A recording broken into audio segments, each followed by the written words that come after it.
Bismillahirrahmanirrahim. Assalamualaikum warahmatullahi wabarakatuh. Saya atas nama Irwan akan memaparkan materi dari mata kuliah perilaku konsumen, yaitu materi motivasi konsumen untuk memenuhi tugas final dari Dr. Andes Pak Asdi MM. Langsung saja saya paparkan. Yang pertama yaitu pengertian motivasi.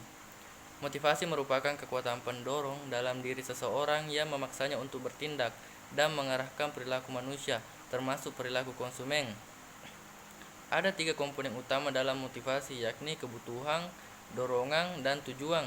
Kebutuhan terjadi bila seseorang merasa ada ketidakseimbangan antara apa yang ia miliki dan apa yang ia harapkan. Selanjutnya adalah kebutuhan. Setiap orang memiliki kebutuhan yang sebagian besar bersifat bawaan dan sebagian besar diperoleh atau dipelajari. Kebutuhan bawaan merupakan kebutuhan fisiologis atau biologis seperti makan, minum, pakaian, tempat tinggal. Sementara itu, kebutuhan yang bersifat diperoleh adalah kebutuhan yang dipelajari sebagai respon terhadap budaya dan lingkungan, meliputi seperti harga diri, prestasi, afeksi, kekuasaan, dan pembelajaran. Selanjutnya adalah materi tujuan. Tujuan merupakan perilaku termotivasi yang tampak dan terlihat. Misalnya, konsumen yang memiliki masalah rambut rontok bertujuan untuk membeli shampoo penguat akar rambut, sedangkan pemasar lebih berkepentingan untuk meyakinkan konsumen bahwa membeli sampo merek tertentu adalah cara terbaik untuk menguatkan rambut sehingga tidak mudah rontok. Dalam upaya memahami tujuan konsumen, dilakukan seleksi tujuan dengan cara dipilih tergantung pada pengalaman pribadinya, kapasitas fisiknya, norma, dan nilai budayanya. Namun seringkali konsumen tidak menyadari kebutuhan dan tujuannya sehingga membutuhkan interdependensi kebutuhan dan tujuan. Kemudian jenis motivasi. Ada beberapa jenis motivasi, yakni motivasi primer, yaitu motivasi yang didasarkan pada motif-motif dasar yang pada umumnya berasal dari segi biologis manusia. McDougall berpendapat bahwa tingkah laku terdiri dari pemikiran tentang tujuan, perasaan subjektif, dan dorongan mencapai keputusan.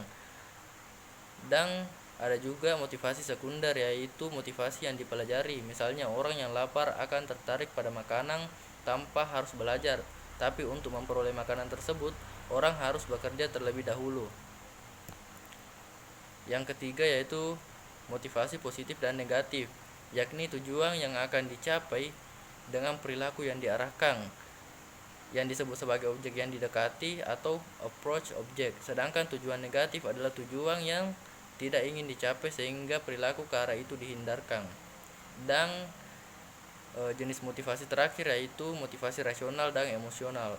Dalam konteks pemasaran, istilah rasional menyiratkan bahwa konsumen memilih tujuan berdasarkan kriteria yang objektif seperti ukuran, berat, harga, dan sejenisnya. Selanjutnya adalah materi sifat motivasi.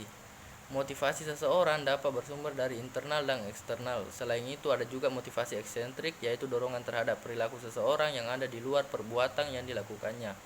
Misalnya untuk mendapat hadiah atau menghindari hukuman. Menurut Maslow ada beberapa ciri yang dimiliki oleh individu bermotivasi, seperti dapat menerima diri sendiri dan orang lain secara wajar, memiliki watak terbuka, memiliki kebebasan dan kemandirian pada lingkungan, terpusat pada masalah dan tugas-tugasnya, dan lain sebagainya. Materi selanjutnya adalah frustasi. Kegagalan untuk mencapai tujuan bisa menghasilkan perasaan frustasi yang bisa terjadi karena halangan yang bersifat pribadi atau bersifat sosial.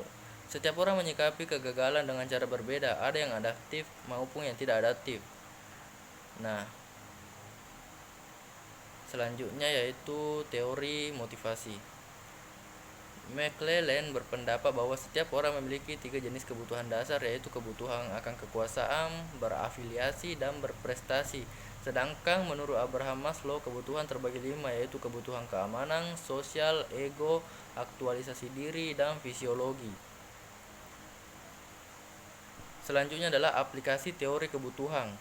Teori hierarki kebutuhan Maslow sangat berguna untuk memahami konsumen dan menyusun strategi pemasaran, serta memberikan suatu kerangka kerja yang berguna untuk diaplikasikan pada bidang-bidang berikut, yaitu segmentasi pasar dan pemosisian. Kemudian ada pula konflik motivasi. Banyaknya motif yang dimiliki seseorang yang muncul dalam berbagai situasi seringkali menimbulkan terjadinya konflik motivasi. Hal ini berdampak pada pola konsumsinya. Dalam banyak kasus, pemasar dapat menganalisa situasi yang cenderung menghasilkan konflik motivasi konsumen. Adapun 3 jenis konflik motivasi yang sangat penting bagi pemasar, yaitu approach conflict, approach avoidance conflict, avoidance conflict. Dan materi terakhir yaitu pengukuran motif. Motif seseorang sebenarnya tidak dapat dilihat dan tidak berwujud, sehingga tidak ada metode pengukuran tunggal yang dapat digunakan sebagai indeks yang handal. Para peneliti biasanya menggunakan kombinasi antara observasi dan inferensi, laporan diri, dan teknik proyektif. Identifikasi dan pengukuran motif manusia merupakan suatu proyek yang tidak pasti. Beberapa psikolog mengakui bahwa kebanyakan teknik pengukuran motif tidak memenuhi kriteria validasi dan reliabilitas. Baiklah, itu saja mungkin materi yang sempat saya paparkan untuk materi motivasi konsumen. Sekian dan terima kasih. Billahi fisabilillah, wassalamualaikum warahmatullahi wabarakatuh.